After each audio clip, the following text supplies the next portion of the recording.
Hello dear friends, কেমন আছো তোমরা সবাই? আশা করি তোমরা খুব খুব ভালো আছো। তো আজ আমি তোমাদেরকে বানিয়ে দেখাবো জমিয়ে মাটন। মানে এই মাটনটা যদি আমরা বানাতে চাই তো একটু অনেকটা সময় লাগবে। আর জমিয়ে মাটন আর আচারি মাটনও বলা যেতে পারে। মানে একদম আচারের মতো করে মাখিয়ে কাঁচা আমি রান্না করব, কারণ এখানে একটু আমি কষাবো না, একেবারে কাঁচা। তো দেখতে থাকো শেষ পর্যন্ত, আশা করি তোমাদের খুব খুব ভালো লাগবে। আর একবার বানালে আশা করি তোমরা যারা মাটন প্রিয়, যারা খেতে ভালোবাসো, তারা আশা করি বারবার বানাতে থাকবে আর একবার হলেও আমার কথা মনে করবে।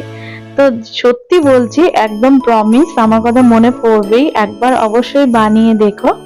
তো দেখো কি কি মশলা নিয়েছি আমি তোমাদেরকে দেখিয়ে দিলাম। আর এখানে দেখো আদা রসুন কাঁচা লঙ্কা একটা পেস্ট করে নিয়েছি, আর আগে দিয়েছি সুন্দর মাটন, আর তাতে দিয়েছি পেঁয়াজ কুচি আর একটু টমেটো কুচি।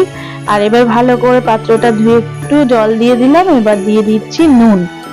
তো সমস্তটা পরপর দেবে, যা আমি দিচ্ছি সবই সামান্য জিনিস যেগুলো ঘরেতেই থাকে।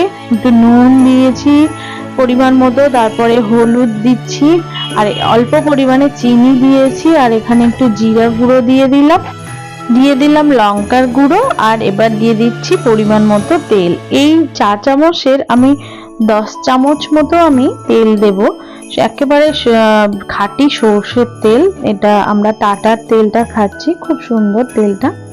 তো এবার ভালো করে আমি মাখিয়ে নেব, একেবারে সুন্দর করে মাখিয়ে নিয়ে এবারে আমি একটা পাত্রটা নিয়েছি, দেখতে পাচ্ছ রাইস কুকারের পাত্র, যেটা আমি মাটনটা বানাবো। এবার তোমরা যাদের রাইস কুকার নেই তারা ভাবছো আমরা কিভাবে বানাবো, কিন্তু একেবারেই কোনো টেনশন নেই। এরকমই একটা, যেমন তোমরা রান্না করো, একটা পাত্র নিয়ে নেবে, কড়াইতেই এইভাবে সুন্দর করে মাখিয়ে নেবে। মাখিয়ে নিয়ে খানিকক্ষণ এরকমই সেম ভাবে ঢেকে রাখবে।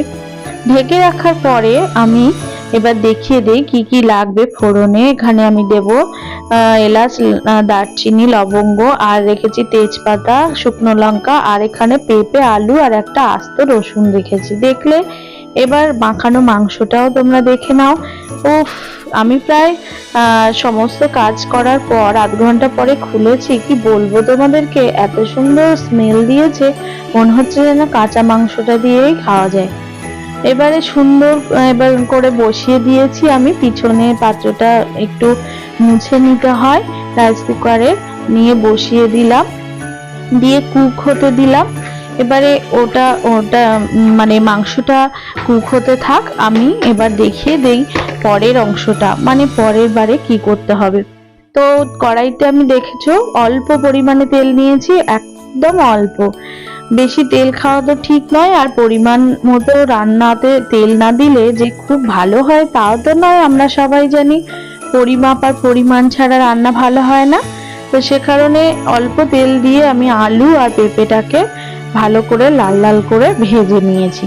ভেজে নিয়ে দেখো একদম সামান্য তেল রয়েছে, ওই সামান্য তেলেই আমি দিয়ে দিয়েছি ফোড়নগুলো। তার মধ্যে আবারও বলে দিই ফোড়নে আমি কি দিয়েছি: তেজপাতা, শুকনো লঙ্কা, আর একটা এলাচ ছিল না, বড় এলাচ দিয়েছিলাম, আর দারচিনি, লবঙ্গ তো ছিলই। এবারে সেটা ভালো করে একটু গরম করে একেবারে ডিরেক্ট মাটনে ঢেলে দিলাম। আর সেই কাঁচা মাটনটা, মাখানো মাটনটা আস্তে আস্তে দেখলে তো কত সুন্দর রান্নার আকারে চলে এসেছে। আর এইভাবেই দেখতে থাকো শেষ পর্যন্ত, দেখবে চমকটা।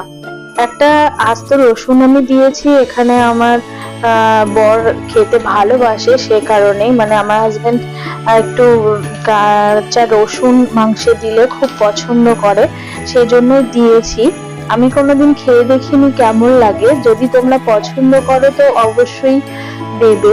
কারোর জন্য এরকম এক পিস ফেলে দিলে কোনো রকম গন্ধ হয় না তরকারিতে দিলে। তো আমি এখানে একটু পেঁপে দিয়েছি আর আলু দিয়েছি। পেঁপে আর আলু পেঁপেটাতে দিলে দারুণ সিদ্ধ হয়, আর খেতেও খুব ভালো লাগে পেঁপেটা।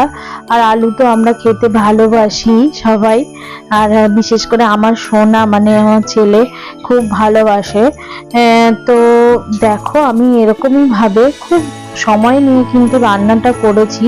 যদি তোমরা কড়াইতেও রান্নাটা করে থাকো তাহলে তোমরা খুব সময় নিয়েই বানাবে। আলুটা মাংসটা যেন সুন্দরভাবে সিদ্ধ হয়, আর কড়াইতে বানালে অবশ্যই লো স্টিমে দিয়ে রেখে সমস্তটা বানাতে হবে। আর তারপরে আমি বেশ কষা হয়ে গেছে অনেকক্ষণ ধরে, মানে মাংসটা একেবারে সিদ্ধ হয়ে এসছে, তখন আমি একটু গরম জল সেই কড়াইটাতেই করে দিয়ে দিলাম।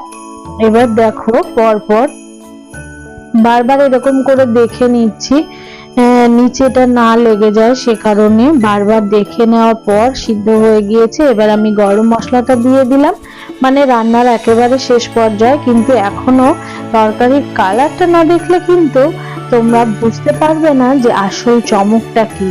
আর যতক্ষণ না বানিয়ে খাচ্ছ তো একদমই বুঝতে পারবে না। তো ফটাফট বানিয়ে ফেলো এরকমই আচারি মাটন বা জমিয়ে মাটন বানিয়ে ফেলো। আর সানডেটা ফান্ডে হয়ে যাক বা কেউ বাড়িতে আসুক, মানে তোমার কথা সে তো মনে রাখবেই, আর তুমি আমার কথা তো মনে রাখবেই, কারণ আমি তোমাকে এই টিপস গুলো দিচ্ছি রান্নার, সেজন্য আমাকে তো তোমাদের মনে রাখতেই হবে। তো চলো সঙ্গে থাকো, সবাই খুব ভালো থাকো, সুস্থ থাকো। আবারও দেখা হবে নতুন ভিডিও নিয়ে। Tata, bye bye.